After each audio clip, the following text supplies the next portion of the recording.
কিরে কুরবানি ঈদ চলে গেল, কুরবানি দিলি কিন্তু তোরা আমি ফেসবুকের মধ্যে কুরবানির কোনো ছবি টবি দিতে দেখলাম না। ব্যাপার কি বুঝলাম না।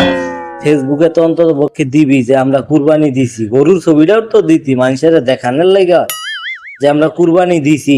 এমন করলে কেমনে চলবো? তোর বাপের মান সম্মান কিছু রাখলি না তুই? না রে বন্ধু, বর্তমান সমাজ রে তোরা কোন লেভেলে লয়ে যাইতেছস আমি তো কিচ্ছুই বুঝতাছি না। কুরবানি দিবি তোরা আল্লাহরে খুশি করার লেগা, তোরা কুরবানি দেশ লোক দেখানোর লেগা। লোক দেখানো কুরবানি দিয়ে কোনো লাভ হইব? আমার বাপের এই দেখ, আমার বাপে কুরবানি দিয়া ফ্রিজ বইরা ফলাইছে গরুর মাংস দিয়া। এইসব কুরবানি দিয়া কি কোনো লাভ আছে? এসব কুরবানি দেওয়ার থেকে না দেওয়াই ভালো। বর্তমান সমাজের লোকজন তো এগুলো কিছুই বুঝে না। বুঝলে ভালোভাবে কুরবানি দিত, বুঝছস?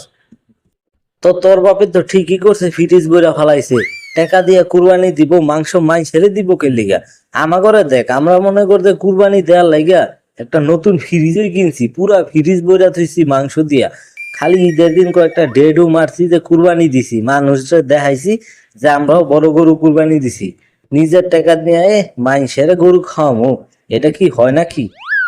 কুরবানির মাংস হইতাছে গিয়ে গরিব দুঃখীকে লাগা, আর ওই কুরবানির মাংস দিয়ে তোরা ফ্রিজ ভরে ফেলাইতেছ। এগুলা কি কোনো মানা যায়? তো ও মতো লোকে গোলাগে এই সমাজে আজ কুরবানি নিয়ে অনেক বদনাম। বুঝলাম না আমি, তোর বাপে কি জানে তার পোলা যে এমন বলদ, এমন বলদ পোলা বাপে জন্ম দিছে, এটা কি তোর বাপে জানে নাকি? তোর বাপে কি তোরে কিছু শিখায় নাই? আমার বাপের কথা কি কমু, আমার বাপে তো ওই তোর মতো নেই, কিন্তু আমি তো তোর মতো হইতে পারি না, বুঝছ নাই?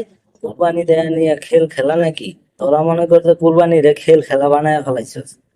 তো বন্ধুরা, আমি একটা জিনিস বুঝতেছি না, আপনারা আমার চ্যানেলটা সাবস্ক্রাইব করতেছেন না কেন? আপনারা আমার চ্যানেল সাবস্ক্রাইব না করলে আমরা কিভাবে ভিডিও বানাতে উৎসাহ পাবো? বুঝছি তোর কথা, তুই যে তোর বাপের ঘরে এত বলদ কেমনে হইলে আমি এটাই বুঝতাছি না।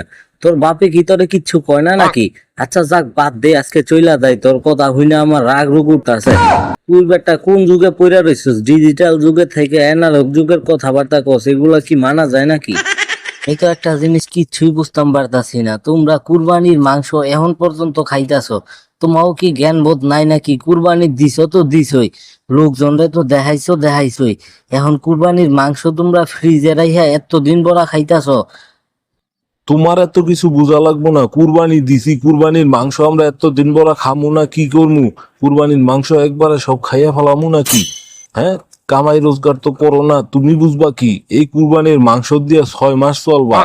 6 মাস পর্যন্ত বাসায় কোনো গরুর মাংস আইব না। লোক দেখাইছি তো কি হয়েছে? কুরবানি মনে করো যে লোক দেখানোর লেগেই করছি, তো তোমার সমস্যা কি?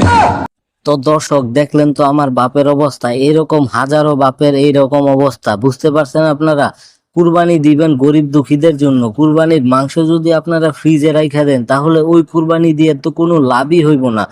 আমার বাপেরা তো দেখলেন, এরকম কত কত বাপ আছে যারা অবুঝ।